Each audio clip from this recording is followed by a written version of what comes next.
কিশোর বয়স থেকেই ইসরায়েলিদের ভয়ের কারণ হিসেবে আবির্ভাব হয় এক মুসলিম নেতার। তিনি মধ্যপ্রাচ্যের অন্যতম পরিচিত এক মুখ ও সবচেয়ে প্রভাবশালী নেতাদের একজন। সবজি বিক্রেতার সন্তান থেকে এতটা সফল নেতা কিভাবে হলেন? ইসরায়েলের জম, লেবাননের সশস্ত্র গোষ্ঠী হিজবুল্লাহ প্রধান শেখ হাসান নাসরাল্লাহর নাম শুনলেও জায়নবাদীদের কাঁপন ধরে কেন? ১৯৬০ সালে লেবাননের রাজধানী বৈরুতের বুর্জ হামুদ এলাকায় আব্দুল করিমের ঘরে জন্ম নেন এই নেতা। ৯ ভাই বোনের মধ্যে সবার বড় ছিলেন তিনি। লেবাননের গৃহযুদ্ধ শুরু হওয়ার পর মাত্র ১৫ বছর বয়সে ১৯৭৫ সালে যোগ দেন শিয়া মুভমেন্টে। এরপর কিছুদিন ইরাকের নাজাফে শিয়া সম্প্রদায়ের একটি শিক্ষা প্রতিষ্ঠানে কাটান সময়। সেখান থেকে লেবাননে ফিরে আবার আমালে যোগ দেন। ১৯৮২ সালে আরও কয়েকজনের সঙ্গে দলটি থেকে বেরিয়ে যান তিনি। এরপরে প্রতিষ্ঠিত হয় ইসলামিক আমাল। এক পর্যায়ে এটি সশস্ত্র হিজবুল্লাহ সংগঠনে রূপ নেয়, আর হিজবুল্লাহর প্রধান হন হাসান নাসরাল্লাহ। তেল আবিবের এক হেলিকপ্টার হামলায় সাবেক হিজবুল্লাহ প্রধান মুসাবি নিহতের পর মাত্র ৩২ বছর বয়সে হিজবুল্লাহ প্রধানের দায়িত্ব পান তিনি। হিজবুল্লাহ প্রধানের দায়িত্ব গ্রহণের পর তার প্রথম মিশন ছিল মুসাবি হত্যার প্রতিশোধ। এরপর থেকে একের পর এক লড়াই চালিয়ে যান জায়নবাদীদের বিরুদ্ধে।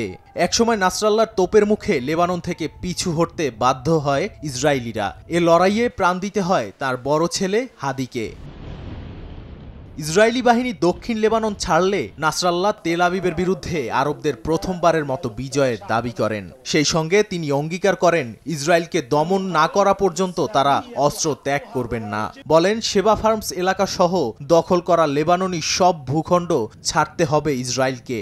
যুক্তরাষ্ট্র ও তৎকালীন সোভিয়েত ইউনিয়নকে ইসলামের প্রধান দুই শত্রু হিসেবে চিহ্নিত করে হিজবুল্লাহ। সেই সঙ্গে ইহুদি রাষ্ট্র ইসরায়েলকে ধ্বংস করার ডাক দেন। দেশটিকে আখ্যায়িত করা হয় মুসলিমদের ভূমি দখলকারী হিসেবে। সবশেষ হিজবুল্লাহ ইসরায়েল উত্তেজনা বেড়ে যায় গত বছরের অক্টোবর থেকে। ইসরায়েলের দক্ষিণাঞ্চলে হামাসের রকেট হামলার জের ধরে গাজায় নজিরবিহীন তাণ্ডব শুরু করে দেশটি। ফিলিস্তিনিদের প্রতি সংহতি প্রদর্শনের অংশ হিসেবে মাঝে মধ্যেই ইসরায়েলের অভ্যন্তর ও দখলকৃত গোলান মালভূমি এলাকায় রকেট হামলা চালায় হিজবুল্লাহ।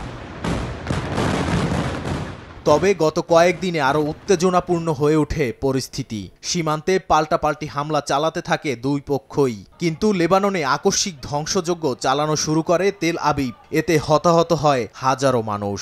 এর মধ্যেই ইসরায়েলি অভিযানে নিহত হন এই আরব নেতা।